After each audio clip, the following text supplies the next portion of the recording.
Olá, vamos ao nosso Evangelho de hoje, domingo 18 de janeiro.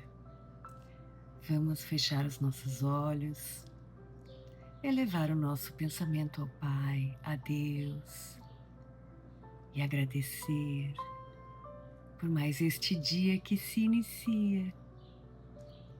Elevar o nosso pensamento a Jesus, o nosso Mestre,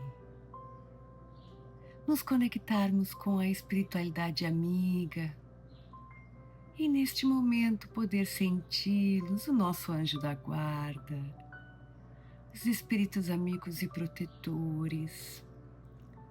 Se não senti-los em presença, senti-los em amor e portanto que fazem para nós a nos inspirar bons pensamentos, bons sentimentos. E para este domingo, pedimos que seja assim novamente.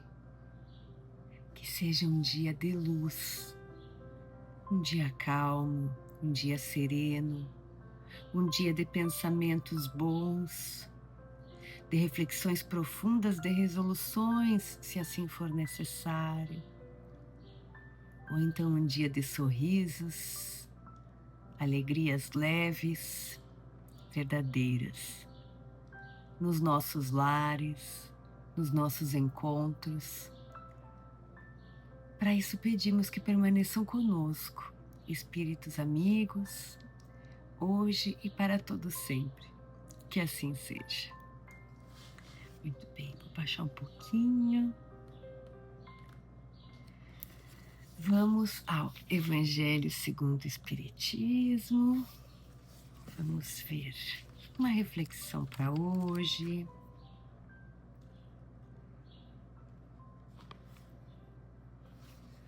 Vamos ver, hoje estou com um pouquinho a luz aqui. Então vamos para o próximo, nós já estudamos bastante. Então, capítulo 6, o Cristo Consolador. Nós já lemos o item 1 e 2, então hoje vamos para o item 3, o Consolador Prometido, o Espírito de Verdade. Paris, 1860. Então vamos ver. Item 3 do capítulo 6.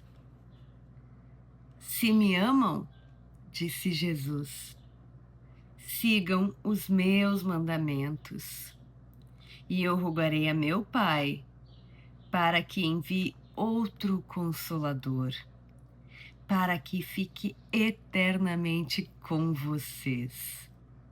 Será o Espírito da Verdade, e a quem o mundo pode receber, a quem o mundo não pode receber porque não o vê e não o conhece. Mas todos o conhecerão, porque ele estará sempre ao lado dos homens. O Consolador, que é o Espírito da Verdade, que meu Pai enviará em meu nome, ensinará todas as coisas e fará com que vocês se lembrem de tudo o que eu já havia falado. Então, isto está no Evangelho de João, no capítulo 14, itens 15 a 17 e 26. Bom, eu acho que nós já podemos parar por aqui, porque para nós espíritas, esse item, ele é revelador. Todo o Evangelho nos ensina muito, mas existe algo aqui para o nosso entendimento que é crucial. Cada religião pegou as palavras de Jesus, assim como o Antigo Testamento, e as interpretou. Allan Kardec, através da doutrina dos espíritos, da codificação, também fez a interpretação que os espíritos enviaram. Foi auxiliado para nos trazer. Jesus são palavras do Mestre, que disse que iria pedir ao Pai que mandasse um outro Consolador, que este sim ficaria para sempre, como diz aqui, conosco. E nós espíritas acreditamos que esse Consolador é a doutrina espírita. Outras religiões acreditam têm outras linhas de pensamento. Para nós é a codificação. É claro que dentro deste capítulo, em outros momentos do Evangelho, em outros momentos da codificação, isto se explica melhor, se encadeia na Gênese, no Livro dos Espíritos. Nós temos outros momentos em que se explica que Deus, em sua sabedoria, e Jesus, nosso governador, o governador do nosso planeta, quis que a terceira revelação e que este Consolador não viesse pela mão de um homem, e sim pela mão de vários espíritos. E esse é o Espírito da Verdade. Nós já conversamos um pouquinho no início do Evangelho que existe o prefácio assinado pelo Espírito da Verdade, que nós sabemos ser Jesus. E também não só o Mestre, mas toda a pleiade de espíritos responsáveis, auxiliares do Mestre, neste processo que é a condução do nosso planeta ao seu melhoramento, a todo este processo que nós já conhecemos um pouquinho. Portanto, o Consolador prometido por Jesus é a codificação, é a doutrina espírita. Mas aqui uma questão muito importante. Como uma religião certa, única, que deve ser seguida pelo mundo todo, não é disso que se trata. Há outro momento no Evangelho que diz: não é fora do espiritismo não há salvação. A própria doutrina espírita diz que é fora da caridade não há salvação. A doutrina ela tem um viés científico, filosófico e o aspecto religioso. A doutrina tem a intenção de trazer a verdade através da lei de Deus. Nos convida a refletir, a estudar, a conhecer as leis que regem e comandam o universo, sem misticismos. Por isso que o Espírito da Verdade, que traz esta mensagem, é o Consolador prometido, é a codificação espírita, é a lei de Deus. Deus, em sua grandeza, jamais deixaria tudo isso nas mãos de uma religião que é regida por homens, nós, tão pequenos, tão fracos. E nós já estudamos em dias anteriores a forma como foi conduzida, né, para trazer a seriedade, vários espíritos de luz falando em diversos pontos do planeta ao mesmo tempo sem ligação, para trazer essa comprovação de que sim, veio do Mestre estas orientações. Então, nosso Consolador prometido é a doutrina, que são as palavras do Mestre, com um pouquinho mais de aprofundamento, porque ele mesmo considerou que nós já estávamos prontos para receber este aprofundamento. Que lindo, que beleza! Esse capítulo todo, Cristo Consolador, é incrível. Fica o convite para quem quiser neste domingo fazer uma leitura mais aprofundada. Fica o convite. Vamos a uma pergunta do Livro dos Espíritos. Vamos ver.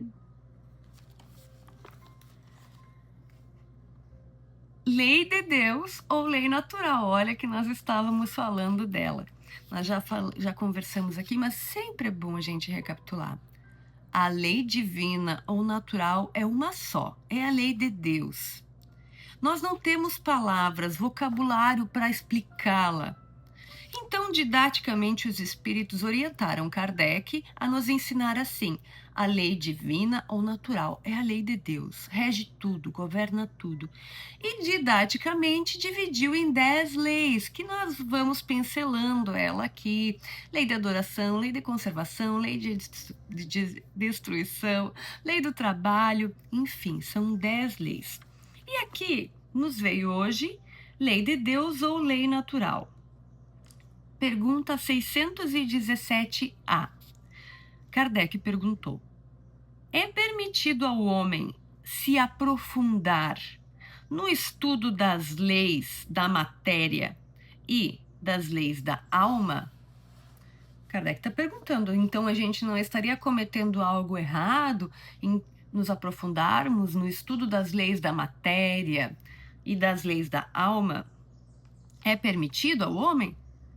Sim, mas uma única existência não é suficiente para esse estudo. Ponto.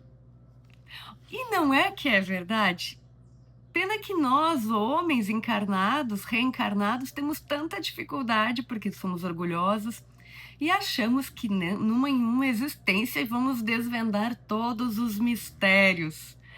Só isso já seria motivo para acreditarmos nas reencarnações, porque Deus faria toda essa grandeza para a gente não poder entender? Não teria muito sentido, não é mesmo? E tem um comentário de Kardec que diz assim: o que representam alguns anos para se adquirir tudo o que constitui o ser perfeito, mesmo que se considere apenas a distância que separa o selvagem do homem civilizado? A mais longa existência que seja possível de se viver, ainda assim é insuficiente. Essa existência se torna ainda mais insuficiente quando ela é curta, o que, aliás, acontece com a maior parte dos homens. O que nós já acabamos de falar. Mesmo que a gente considere só a diferença entre um homem ainda selvagem, né, em estado de tribo, até o homem civilizado, só essa pequena diferença já seria impossível de explicar e conhecer, estudar em uma existência, quiçá toda a complexidade do que nós conhecemos, do nosso planeta, da nossa existência. Então, vamos encerrar agradecendo ao Pai pela oportunidade bendita da vida e deste dia que se inicia. Gratidão, Mestre, gratidão, Mãe Maria de Nazaré, espíritos amigos. Permaneçam conosco hoje e para todo sempre. Que assim seja. Tchau, tchau.